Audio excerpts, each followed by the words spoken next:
को यही कहेंगे कि हड़बड़ाने की आवश्यकता नहीं है। इसी क्षेत्र में कॉमरेड एकराय जेल के अंदर से चुनाव जीते थे, लेकिन हम तो डिटेन किए जा रहे हैं। हम फिर बेल लेके एक आदमी बाहर आ जाएंगे।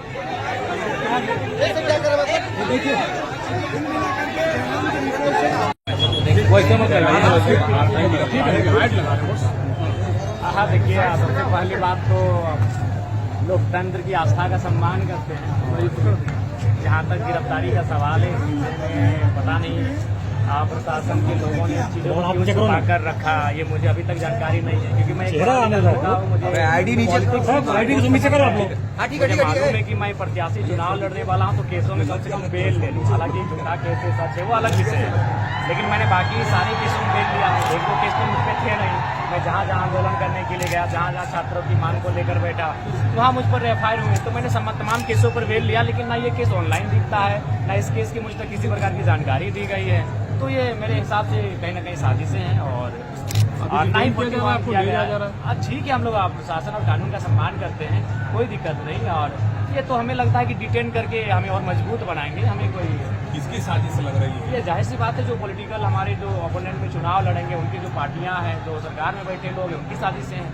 अगर ऐसी बात होती तो मैंने एक 107 का जो मुझ पर चार्ज लगा था, मैंने उसका बेल लिया, अभी 2 दिन बाद तुरंत ले लिया। तो फिर इतना गंभीर आरोप लोग बता रहे हैं, तो मैं जरूर बेल लेता। बाहर बहुत लोग इंतजार कर रहे हैं, हो सकता है कि मामला विधानसभा घेराव का बताया जा रहा है। जब विधानसभा घेराव स्थानीय नीति और नियोजन नीति की मांग को लेकर हम लोग कुछ किए थे, और वो शांतिपूर्ण था। बाकायदा वहाँ के जो डीएसपी थे, उन्होंने बयान दिया था कि जरा इनके जो टीम है, इन्होंने जो अपना जगह है उस अनुसार आंदोलन किया है। तो इन पर किसी प्रकार का कोई केस मुकदमा तो होगा नहीं। उसके बाद में ऐसी चीजें होती है, तो ये कहीं ना कहीं हाँ लोकतंत्र में आवाज दबाने जैसा हो। तो गिरफ्तारी समर्थकों को क्या कहेंगे? देखिए, समर्थकों को यही कहेंगे कि हड़बड़ाने की आवश्यकता नहीं है। इसी क्षेत्र में कॉमरेड एकराय जेल के अंदर से चुनाव जीते थे, लेकिन हम तो डिटेन किए जा रहे हैं। हम फिर बेल लेके एक आदमी बाहर आ जाएंगे।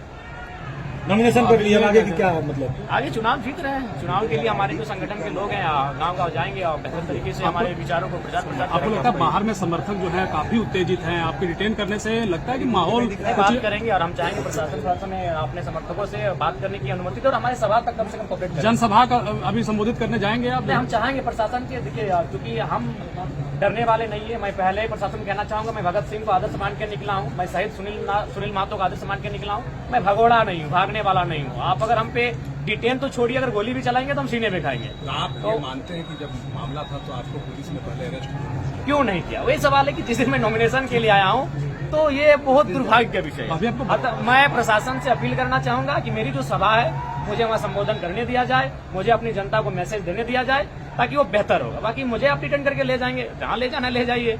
सूली में चढ़ाना सूली में चढ़ाइए, हम डरने वालों में से नहीं है। अरे मौत तो एक दिन सबको आएगी, जिंदगी एक फानी है, जान तो एक दिन जानी है। हिम्मत तेरी जवानी है, कर डाल जो दिल में ठानी है। लेकिन लालपुर थाने में कुछ देर के लिए आपको पुलिस जब अरेस्ट की, तो पूरे झारखंड में क्या हुआ आज? लेकिन वो तो सबको जानते हैं, और हम चाहेंगे प्रशासन को कोऑपरेट किया जाए और परिस्थितियों को देखे, या फिर अगर हमें अवसर दिया जाता है 2-3 दिन बेल अप्लाई के लिए, उसको भी सोचा जाए। हमें आपत्ति नहीं है। बाकी ये डिटेन करे, हमें जो करना है कानून का हम लोग हमेशा पालन किए हैं। और हमने हमेशा कहा कि पदाधिकारी प्रशासन से बातचीत हुई आपकी कि जनसभा तक जाएंगे या सीधा आप रिटेन कर लिए जाएंगे? गिरफ्तारी प्रशासन तो आपके मीडिया के सामने बात कर रहे हैं कि हम लोग जनसभा तक जाएंगे, उसके बाद प्रशासन देखते हैं क्या बात। गिरफ्तारी के बाद जयराम मजबूत होंगे? बिल्कुल मजबूत होंगे, मानसिक रूप से मजबूत होंगे, शारीरिक रूप से मजबूत होंगे। अरे भाई, नॉमिनेशन के दिन अगर मेरी गिरफ्तारी हो रही है तो ये मेरे लिए गर्व का विषय होगा। अभी 2 साल पुराना केस बता रहे हैं, तो ये मेरे लिए गर्व का विषय होगा। आपकी गिरफ्तारी से किसको फायदा होगा? हमारी गिरफ्तारी से दोनों को फायदा होगा, क्योंकि दोनों की हालत खराब है। जो ग्राउंड रिपोर्ट भी नेशनल न्यूज में जा चुका है कि गिरिडीह से इंडिपेंडेंट जीत रहा है।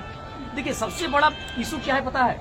कि मैं एक ऐसी आइडियोलॉजी को लेकर राजनीति में आया हूँ जो आइडियोलॉजी कोई बर्दाश्त करना नहीं चाहता है। सब कोई चाहते हैं कैपिटलिज्म का बात, तो सब कोई चाहते हैं कि नेता बन जाए, 4 गाड़ियां हों, 4 जगह 4 जिलों में जमीन हो। तो इस पॉलिटिक्स को करने वाले लोग हैं। और मैंने तो कह दिया कि मैं जीतूंगा तो 75% अपना जो सैलरी होगा उसको दान करूंगा। मेरा अगर मेरे जिले से बाहर 1 बिट्टा जमीन होगा तो लोग मुझे वोट ना करें। तो मैं एक न्यू पॉलिटिक्स करने आया हूँ। मैं क्रॉनिक कैपिटलिज्म के खिलाफ पॉलिटिक्स करने आया हूँ। मैं सत्ता की और संपत्ति की विकेंद्रीकरण का पॉलिटिक्स करने आया हूँ। तो इससे सबको अखरता है, तो दोनों को फायदा होगा, लेकिन फायदा होने वाला नहीं है। जयराम अपना पहला वोट खुद को देना चाहते थे, अब तो लग रहा है कि जयराम मत भी नहीं दे पाएंगे। नहीं, हम उम्मीद करते हैं पर अपना मत खुद को ही देंगे। चलिए, ठीक है। जिस तरह से अभी टाइगर जयराम महतो जो है नॉमिनेशन करके डीसी ऑफिस से बाहर आने के बाद एक ब्रेकिंग न्यूज सामने आ रहा है कि रांची का कोई मामला था जिसमें से इनको आज डिटेन किया जा सकता है। जयराम महतो ने इसका बाकायदा पूरी जो घटनाक्रम थी, क्यों हुआ था क्या नहीं हुआ था, सारी चीज़ को रख दी है। और हमारे पीछे जो है तमाम मीडियाकर्मी के बीच है और उनको ये कहा जा रहा है कि हमें अपना जनसभा जो करना था उन जनसभा को करने दिया जाए, उसके बाद अगर डिटेन भी कर लिया जाए तो कोई दिक्कत नहीं है। लेकिन अभी जयराम महतो क्या कुछ करते हैं, पुलिस प्रशासन की तरफ से क्या एक्शन रहता है, इस चीज़ को देखने लायक बात होगा। अभी यहाँ पे नॉमिनेशन करने को लेकर डीसी ऑफिस के बिल्कुल बाहर है और समर्थक जो है बाहर में है। अगर ये मैसेज लोग तक जाएगा तो क्या हो सकता है, ये भी आप अंदाजा लगा सकते हैं। बने रहे, देखते रहिए।